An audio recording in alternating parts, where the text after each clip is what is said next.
Hello everyone, this is the second part of the first video in a series of 12 that I hope to do on reading the Silmarillion through the lens of von Clausewitz. And what I want to try to show is there's a number of significant parallels in their thinking about the nature of war. The last video ended where we had the distinction in Clausewitz between force, or the abstract account of war, and the political. And it's the political that adds the moderating influence on war. So in the abstract theory of war, violence is not only unrestrained, it's unrestrainable. It always has an intensifying effect. Now, this is not in fact how it happens, war, because war must engage political economy. And the reason it must engage political economy is that war needs instruments, it needs machines. But it is interesting that I think Tolkien does raise at least two examples. One's on the money, one's pretty close, I think, of force that is unrestrained. And what's interesting about it is that these are examples of principles of violence that have no political structure or no civilizational structure, or principles of violence that themselves do not use tools. And the first example is the spider, Ungoliant, right? So this is the spiders appear quite a lot in Tolkien, and this is the master spider, right? And what's interesting about her is that she is, I think, presented as a unrestrainable principle of violence. So we first meet her when she makes an alliance, a pretty uneasy alliance as it happens, and that's not that surprising, with Melkor, right? Because both Melkor and Ungoliant are completely untrustworthy creatures. And here's what Tolkien says about her end, or at least the believed end of Ungoliant. And it is a little interesting that this kind of happens off stage, because as an unrestrainable principle of violence, she is by herself, and so she is outside of history. And this, I think, points to the idea, right, as Clausewitz would put it, that the principle of sheer force, the abstract theory of war, never actually happens. So for other foul creatures, so this is page 81 in the edition, right, that I'm using of the Silmarillion. For other foul creatures of spider form had dwelt there since the days of the delving of Angband, and she mated with them and devoured them, right? So there's a principle of violence. And even after Ungoliant herself departed and went whither she would, into the forgotten south of the world, her offspring abode there and wove their hideous webs, right? So I suppose it's her offspring that the hobbits meet when they get stuck in the spider webs in the Hobbit. There it is, of the fate of Ungoliant no tale tells. Yet some have said that she ended long ago, right? So no tale tells, she's outside of history. Yet some have said that she ended long ago, when in her utmost famine she devoured herself at last, right? That's such a great image, right, of a force that is unrestrainable, right? That is so violent that the violence redounds into the principle itself, right, and annihilates, right? The violence is so complete, right, that it annihilates itself. And then you get the example of the wolf, Karkaroth. Now, I'll admit that this is this is a tool, this is a machine of Melkor. But the tool created, it seems to me, is an unrestrained principle of violence. in Tolkien's description. So, but it's not because it is a tool created, it's not an independent principle of violence like Ungoliant. So the problem is that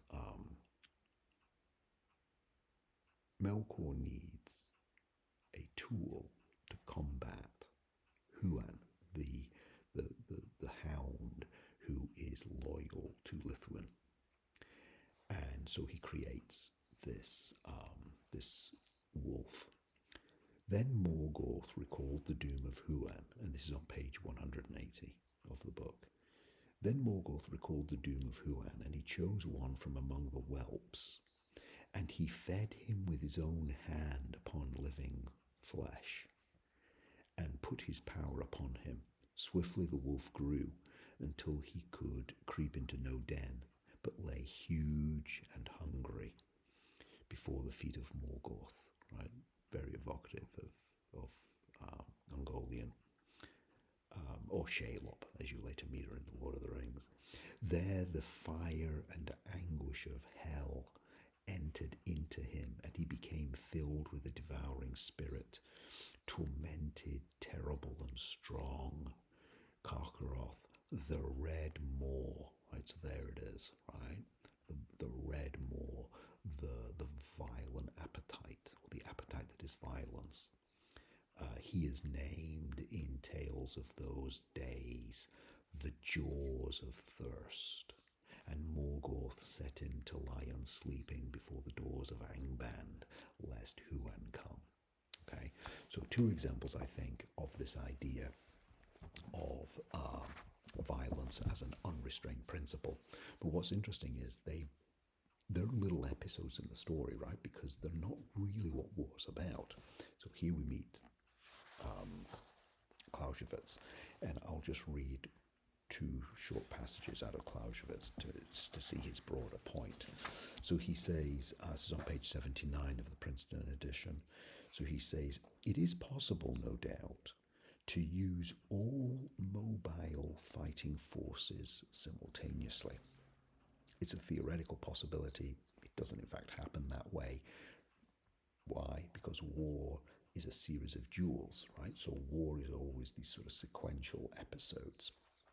And that is interesting, right? Because you might wonder, like, why doesn't Melkor just deploy every tool he has at his disposal at once to defeat the enemy, right? But he never does, right? It's always sequential. And then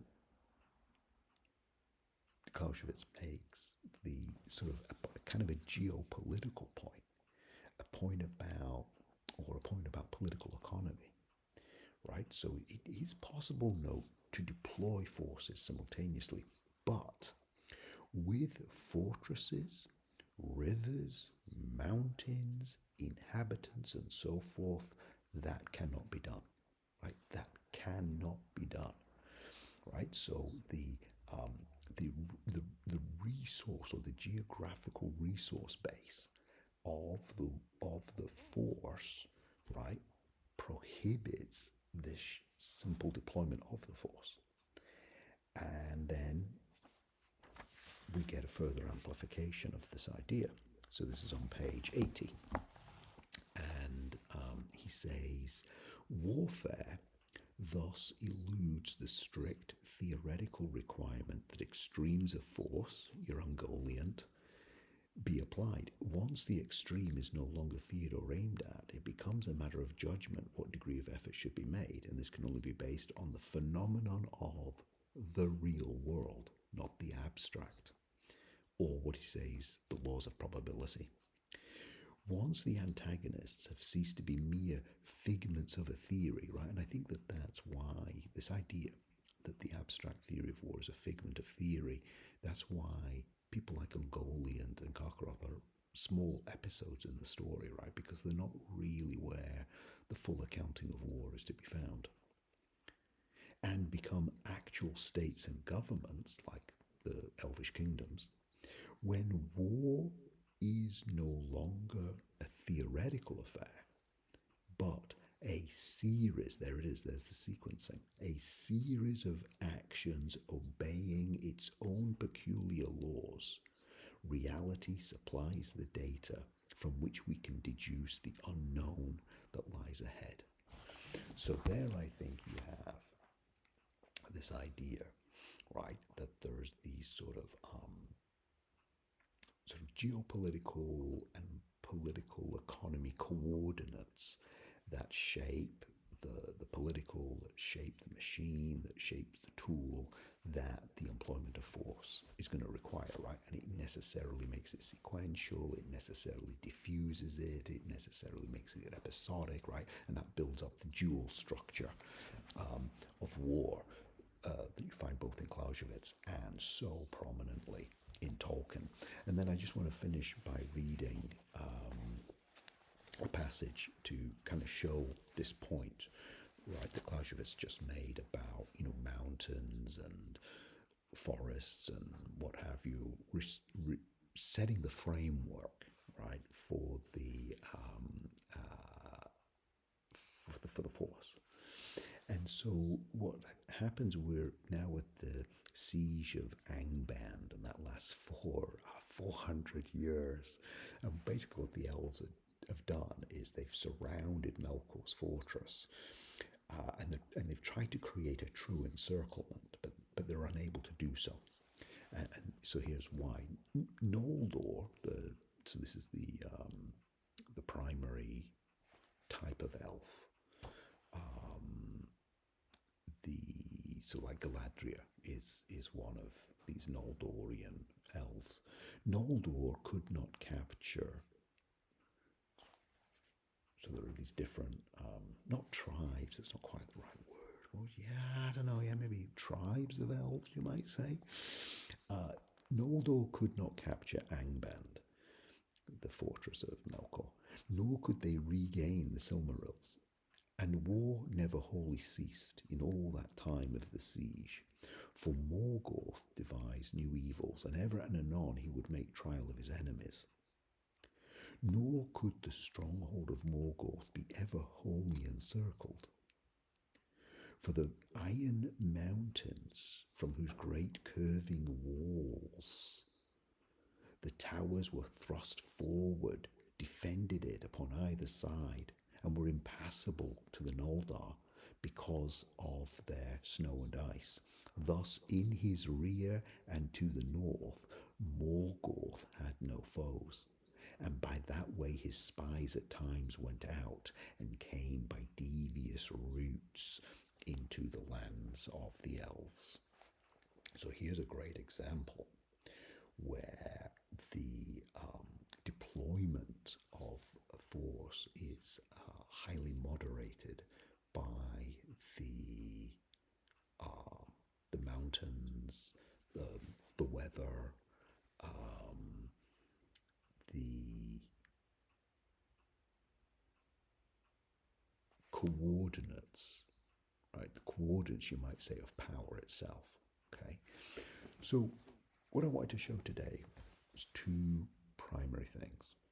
One, that in Tolkien you actually do have at least a kind of a symbol of the idea of force in Clausewitz, of unrestrainable power or unrestrainable violence, right, in Ungoliant in particular.